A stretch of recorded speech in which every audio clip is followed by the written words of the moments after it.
السلام علیکم ورحمۃ اللہ وبرکاتہ۔ خدا تعالیٰ کی کتابیں اسلامی عقائد میں بتایا گیا ہے کہ قرآن مجید 23 برس میں یعنی بسپر 3 برس میں اتارا، اور قرآن مجید میں خدا تعالیٰ نے فرمایا ہے شہر رمضان الذی انزل فیہ القرآن، یعنی رمضان کا مہینہ وہ مہینہ ہے جس میں قرآن مجید نازل کیا گیا۔ اس سے معلوم ہوا کہ قرآن مجید رمضان کے مہینے میں اترا۔ اور قرآن مجید میں دوسری جگہ فرمایا اِنَّا أَنزَلْنَاهُ فِي لَيْلَةِ الْقَدْرِ، اِنَّا أَنزَلْنَاهُ فِي لَيْلَةِ الْقَدْرِ، یعنی ہم نے اس قرآن مجید کو شب قدر میں اتارا۔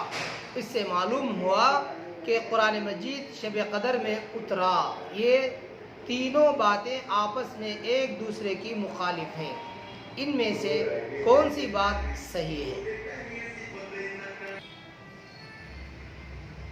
تینوں باتیں صحیح ہیں۔ بات یہ ہے کہ قرآن مجید کے نزول دو ہیں۔ اول یہ کہ پہلے تمام قرآن مجید ایک ہی مرتبہ لوح محفوظ سے آسمان دنیا پہلے آسمان پر نازل کیا گیا۔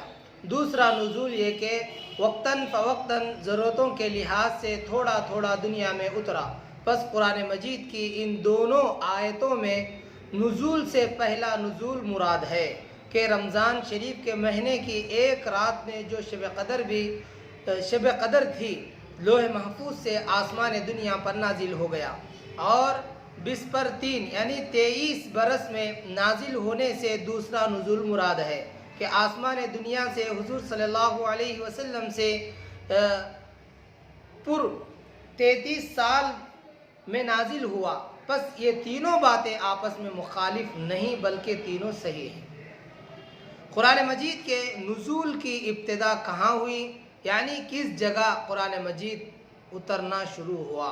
مکہ معظمہ میں ایک پہاڑ ہے جس کا نام حرا ہے، اس میں ایک غار تھا۔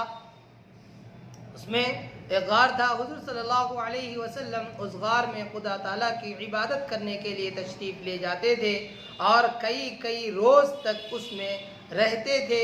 جب کھانا ختم ہو جاتا تھا تو مکان پر تشریف لا کر پھر کئی روز کا سامان لے جاتے اور تنہائی میں خدا تعالیٰ کی عبادت کرتے رہتے۔ اس غار حرا میں حضور پر نور صلی اللہ علیہ وسلم قرآن مجید اترنا شروع ہوا تھا۔